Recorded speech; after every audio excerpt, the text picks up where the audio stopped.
the Niners need a player that's kind of a trash talker. That's kind of a, you know what I mean? Like kind of like a Richard Sherman type player, or a Dennis Rodman type player, you know? Because we have a lot of nice guys on our team. Exactly. It fires the team up when you got a bad boy out there.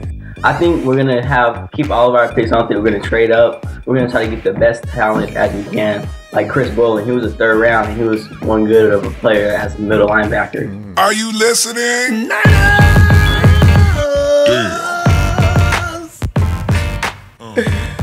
Yes, the 2015 season schedule has already been released, and we knew it was going to be tough. We knew it was going to be tough. What we did not know is what order the tough was going to come in, right? And did you enjoy the predictions being made? I was over at B&R and I checked them out. You know what they have us checked in at, right? 6-10. Absolutely no respect. What was your immediate reaction to that? Took me a few minutes, but then don't get mad. Here's the reason why. Their conclusions are based on the unknown. New coaches, players left us. Okay, we get that. But you know what I found really disturbing?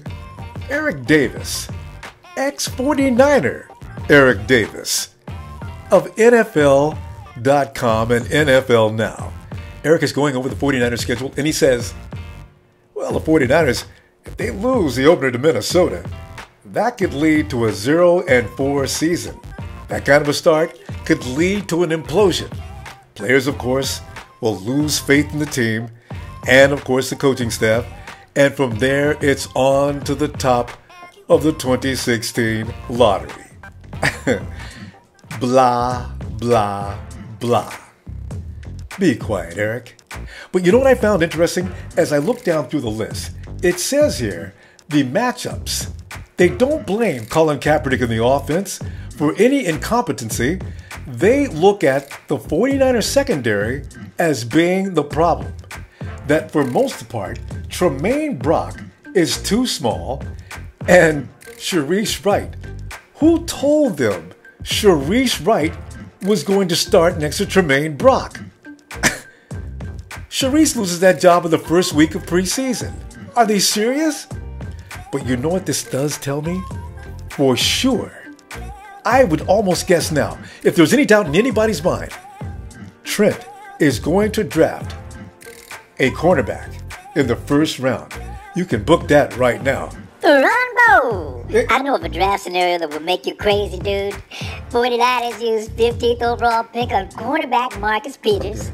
They then trade down in that same first round, sending the second and third round picks to the New Orleans Saints to acquire the 31st overall pick. Yeah.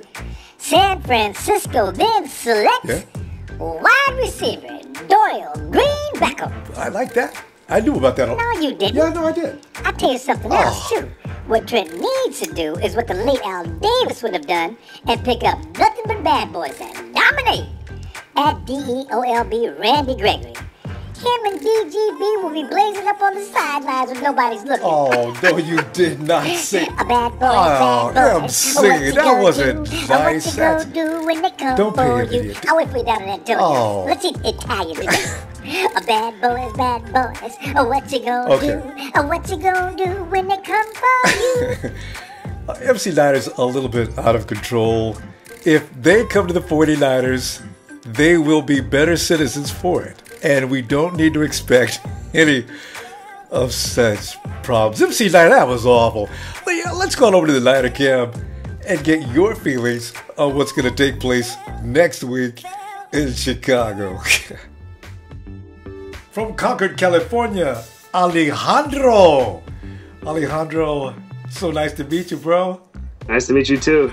I tell you what, I do like the Niner wear, too. See, this is why every time everybody comes on the program, always in full 49er gear. So we represent as it is supposed to be done. You got to do it hard, man. You can't just wear light stuff. You got to go hard all the way if you're going to rep your team. It's an exciting time, Alejandro. Where are your priorities, man? Who are you going to pick? What position are you going to go after first? Well, I probably go after a cornerback because we lost Culliver, Cox, and although we have Trent Baalke, Dante Johnson, and Keith Reeser, I still think we need a cornerback. We need a lot of depth in that. We're missing a lot of depth. And then, other than cornerback, I'd probably go with a linebacker as well. With the loss of Willis and Borland, I think we really need an inside linebacker. Agreed. So what kind of names you want to put to that now? Because, man, the draft is loaded with cornerbacks. Who do you like the best?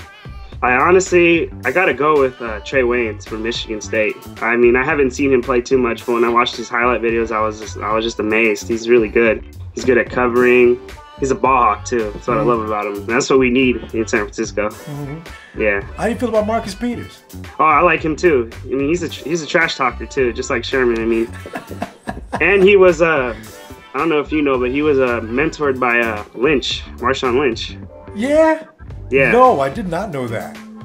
Yeah, that's his mentor right there. I like him a lot, too. Yeah. The Niners need a player that's kind of a trash talker, that's kind of a, you know what I mean? Like, kind of like a Richard Sherman type player, or a Dennis Rodman type player, you know? Because we have a lot of nice guys on our team. Exactly. It fires a team up when you got a bad boy out there. Absolutely. Oh, yeah.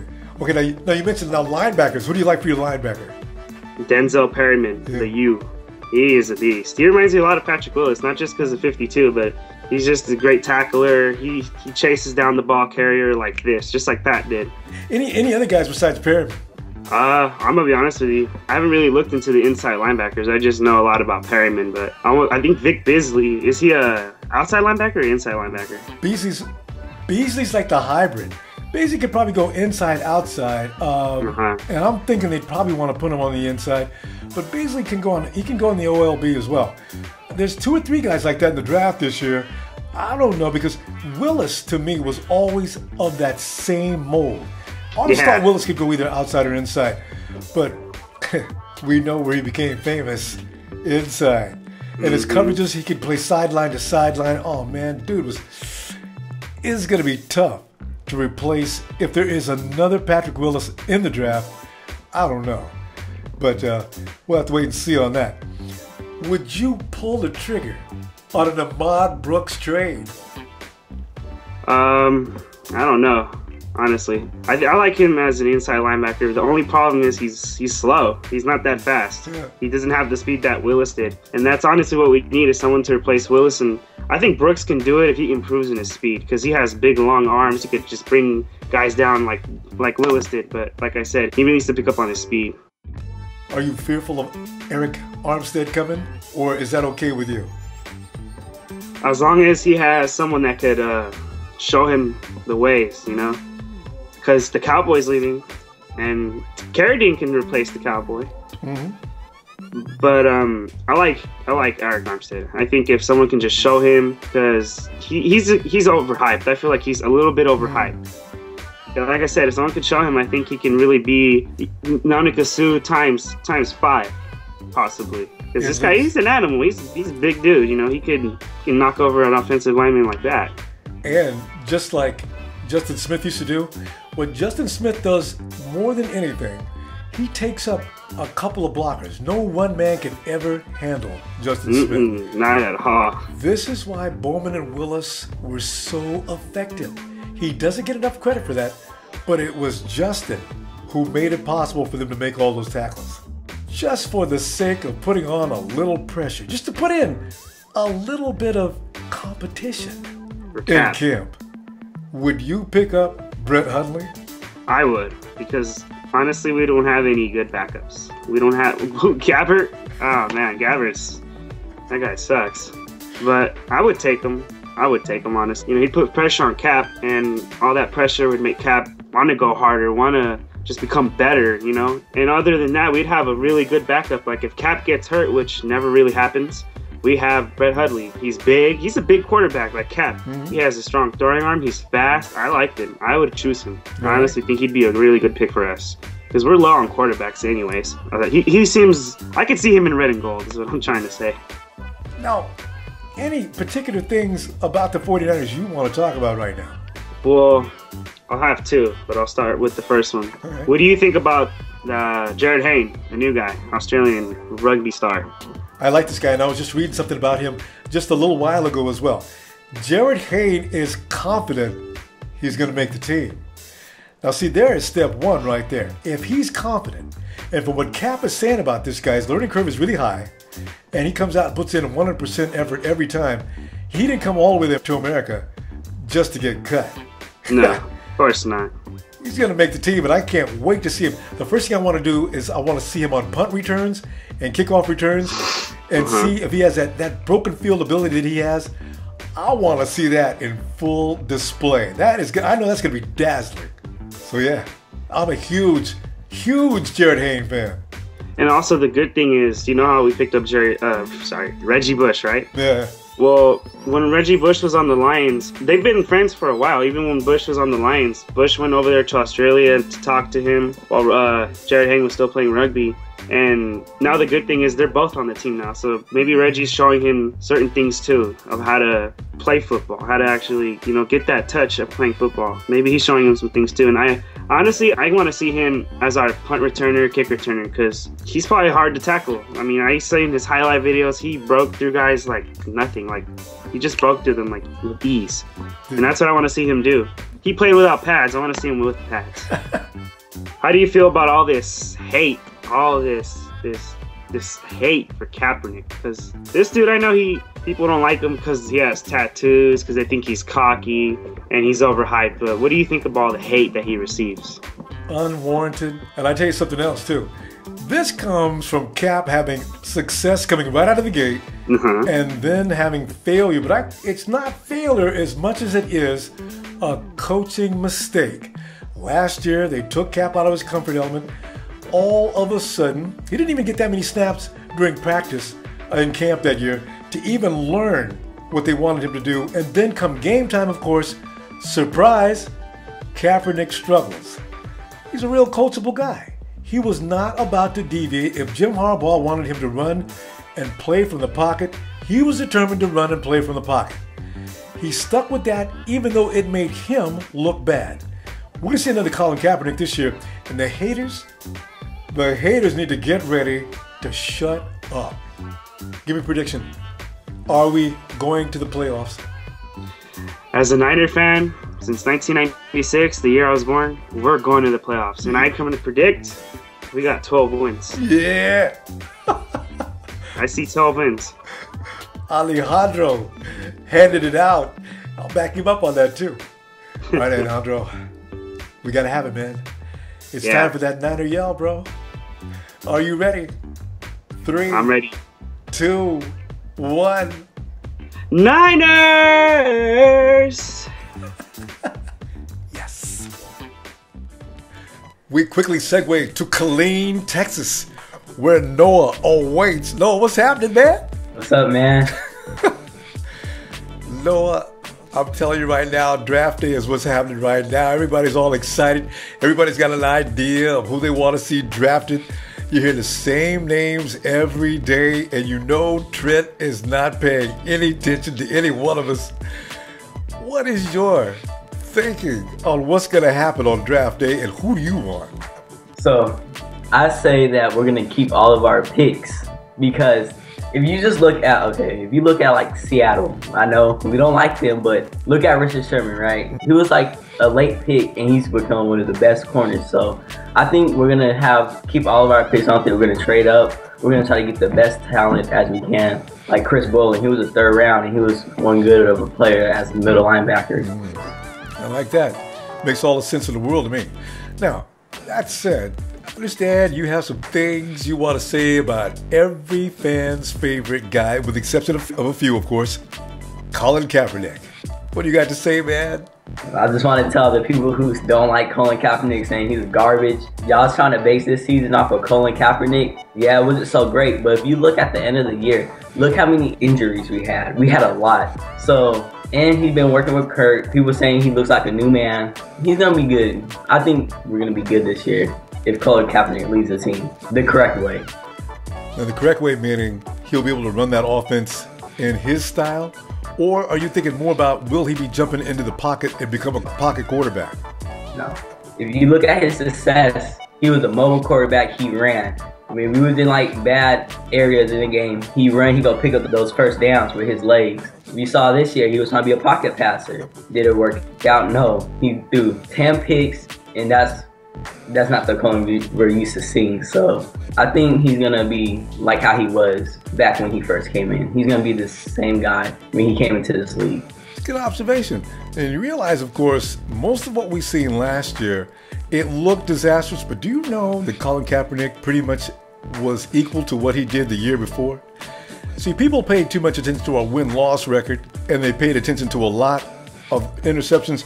In 1 or 2 games did he get intercepted. The Seattle Seahawks game sticks out in everybody's mind as the definition of Colin Kaepernick's season, which is not right. What do you think about that? It's just a rivalry. Like, we have beef with Seattle fans. I got a friend who's a Seattle fan.